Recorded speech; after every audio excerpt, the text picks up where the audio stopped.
Magandang umaga po sa ating lahat, sa ating mga kasama ngayon sa ibang bansa na patuloy na sumusubaybay sa ating pananambahan. Magandang umaga po.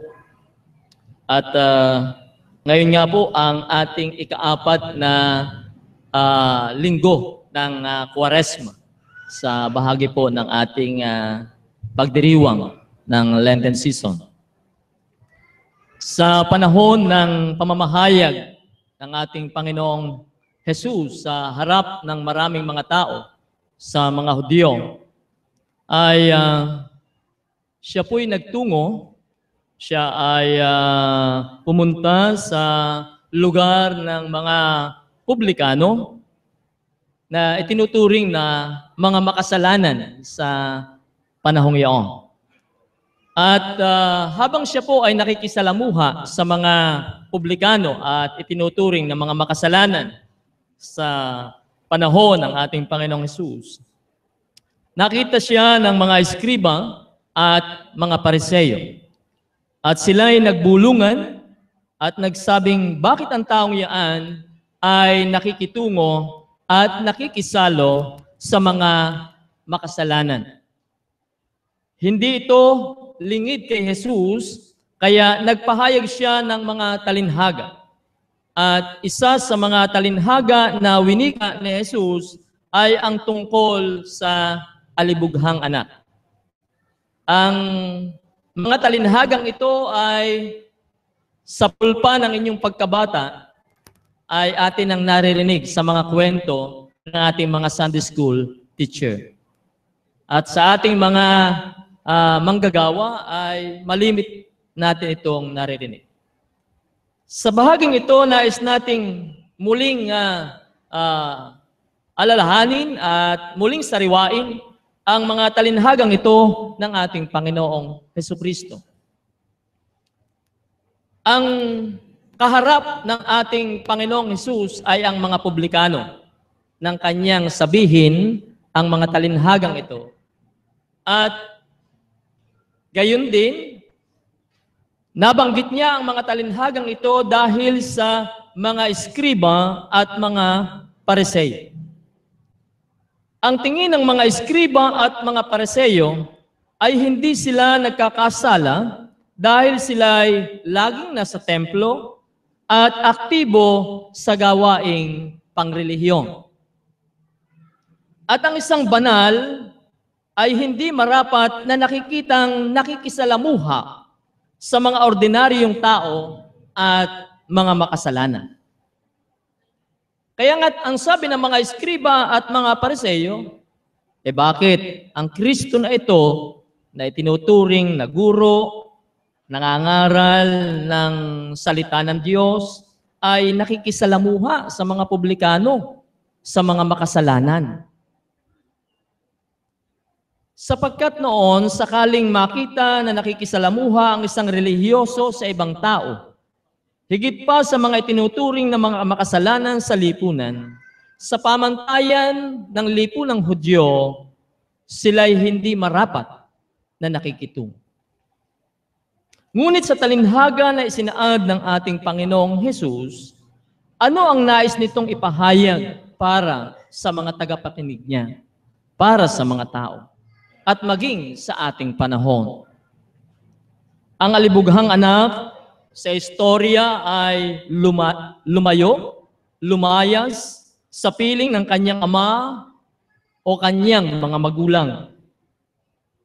Matapos na kanya nang hingin ang kanyang kaparte o mana at ang ginawa niya sa kanyang mana na ibinigay ng kanyang ama ay ginamit ito sa mga makasanglibutang gawain o makamundong gawain.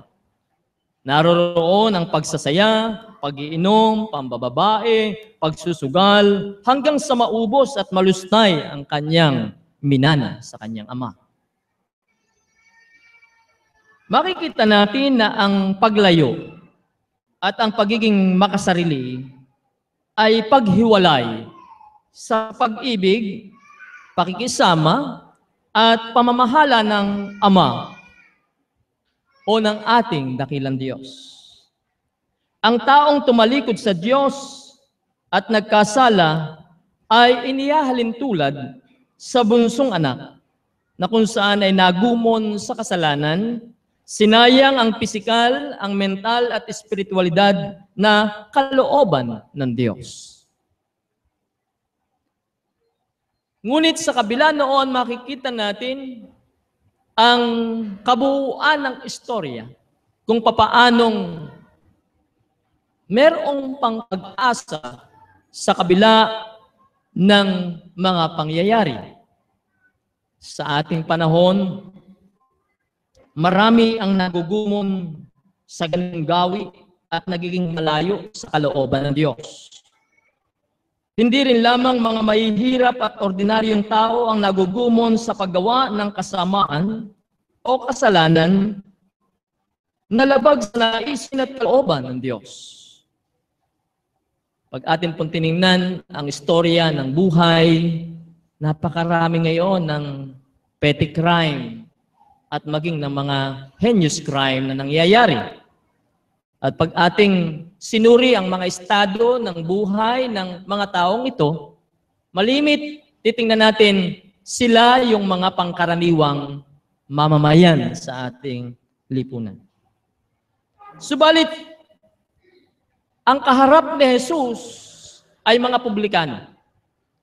At ang binibigyan niya ng patungkol ay hindi lamang publikano, kundi maging yung mga eskriba at yung mga Pariseo. Kung sa panahon ng mga eskriba at Pariseo na ang tingin sa sarili ay mataas, hindi nagkakasala, sa ating kapanahunan, marami ring mga nasa mataas na katatayuan sa lipunan na ang tingin ay hindi rin nagkakasala. Ngunit sila naman ay gumagawa ng mga bagay na higit pang mas masalot sa gawain ng mas nakahihirap. Dahil minsan sila yung instrumento sa paggawa ng mas malalaking krimen sa ating lipunan. Sila yung nagmamaniobra ng droga sa ating pamayanan. Sila yung merong smuggling na ginagawa. Sila yung may corruption na ginagawa sa ating pamahalaan.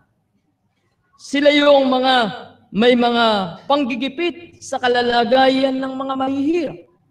Sila yung nagwawasak ng kalikasan sa pagmimina sa kagandahan ng kalikasan ng Diyos. Kaya naman sinabi ni Jesus sa kanya ring mga pahayag, mas madali pa ang pumasok sa isang kamelyo sa butas ng karayom kaysa isang mayaman. Sa bahagi po ng mga talata sa ating binasa kanina, makikita natin doon na ang Ama ay kumalinga, nagpatawad at muli ay hinangad na maging maayos ang buhay ng kanyang anak. Kaya nga,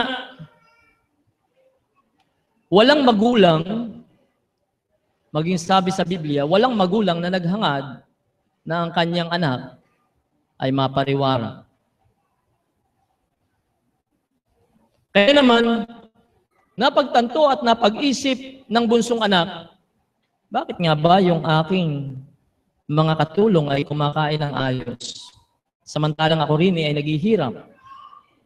Ni pagkain ng baboy, hindi ko nakikipangagaw pa ako sa pagkain, no?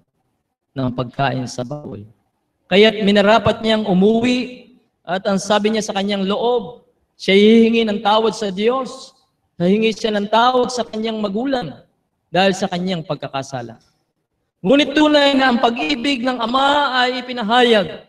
Nakita pa lamang, malayo pa sa kanilang tarangkahan, malayo pa sa kanilang bahay. Sinalubong lagi dito ng kanyang Ama. Ganito kawagas ang pag-ibig ng Diyos sa tao. Sakaling magbalik at humingi ng tawad sa Kanya, handa ang Diyos na siya'y patawarin at muling kupkupin. nais na iangat ng Panginoong Hesus sa istoryang ito ang estado sa lipunan ng mga ordinaryong mga tao na meron pang pag-asa. Maging ang mga makasalanan ay merong pag-asa para magbago at hindi dapat kaagad husgahan sapagkat mahal ng Diyos ang mga pangkaraniwang tao.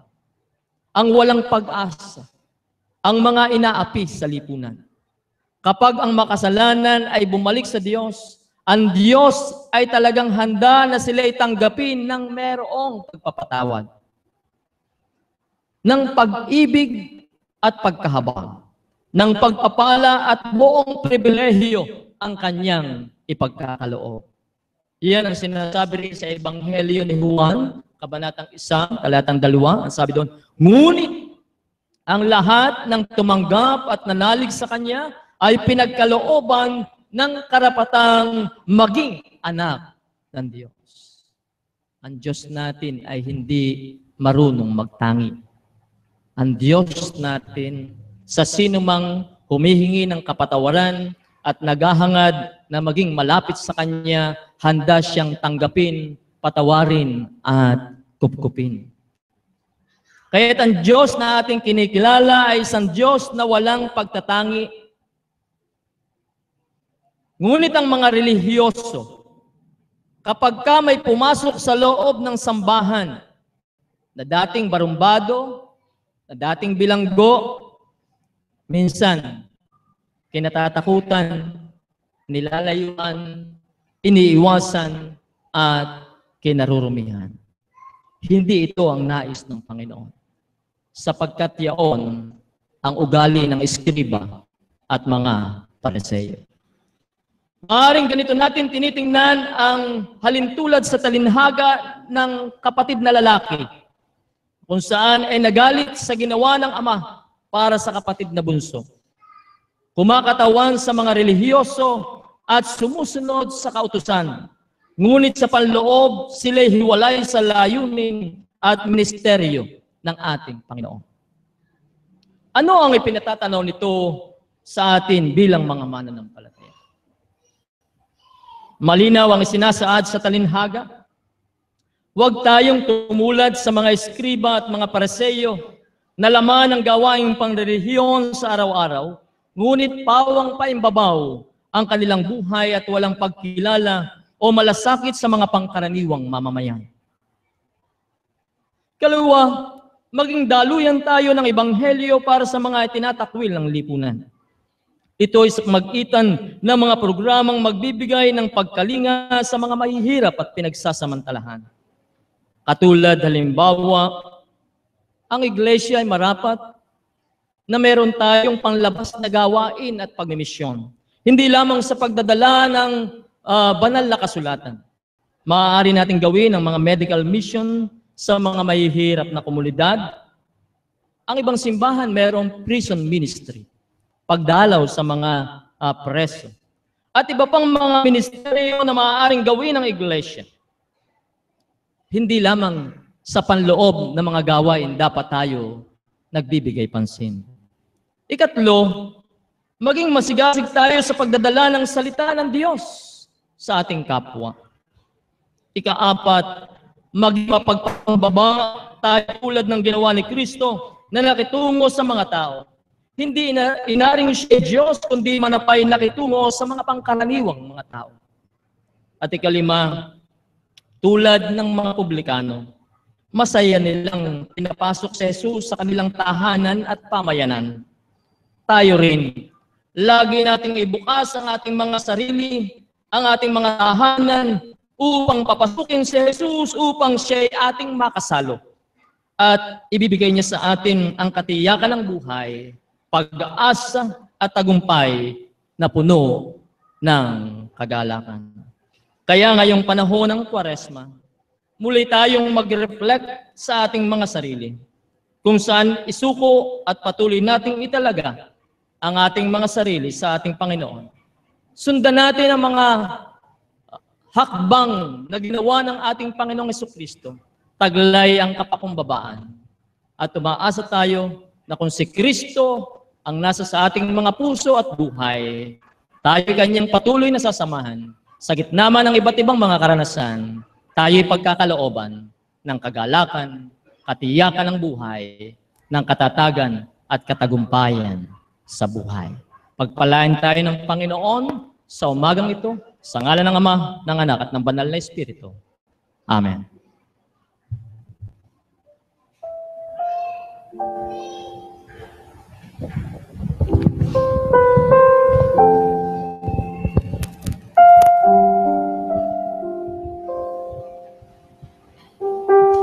Nasusulat sa Lucas 6:38 ang ganito: Mga kapatid, magbigay kayo at bibigyan kayo ng Diyos, hustong takan, siksik, liglig at umaapaw pa ang ibibigay sa inyo. Sapagkat ang takalang ginagamit ninyo ay siya pa rin gagamitin ng Diyos sa inyo. Ating pundalhin ang ating mga handog, ikapo at mga pangako, donasyon sa Panginoon.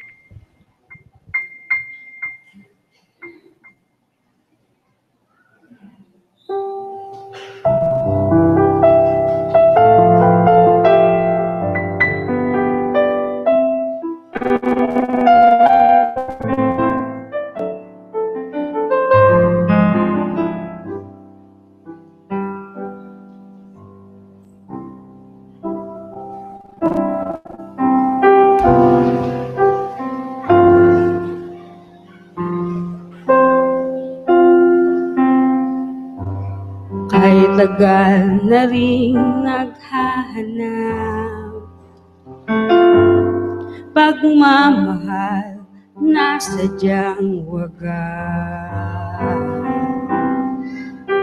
isang paglingap na magbibigay sa aking buhay ng tibay at lakas. Sa dinami ng daang tinahan, tanging sa'yo pala ang kasagutan. Panginoong mahal, ikaw palang may hawak, susi sa ligayang magpakailanman. Ikaw palang nagbibigay liwanag at pag-asa, tila isang ngiti na sa akin nagniningning. Ikaw palang kailangan, tugon sa aking dasal, gabay at pagmamahal na walang hanggan. Kay gaan ng puso at damdamin, ngayong ika'y nasa aking buhay. Anong pagsubok man, ika'y nakaalalay, kaibigan kang hindi malilimutan. Ikaw palang nagbibigay liwanag at pag-asa, tila isang ngiti na sa akin nagniningning. Ikaw palang kailangan, tugon sa aking dasal, gabay at pagmamahal na walang hanggan. Ikaw palang nagbibigay liwanag at pag-asa, tila isang ngiti na sa akin nagniningning. Ikaw palang kailangan, tugon sa aking dasal, gabay at pagmamahal na walang hanggan. Gabay at pagmamahal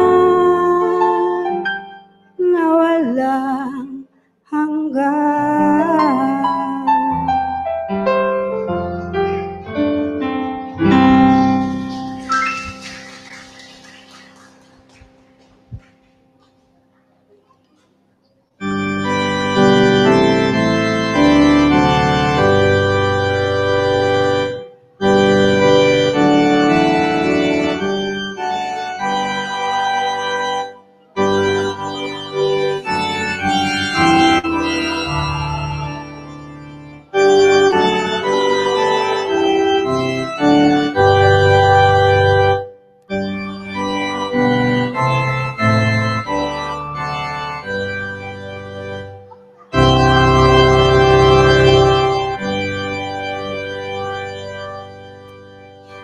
Tunay nga po, Panginoon, na napakabuti mo sa bawat isa sa amin.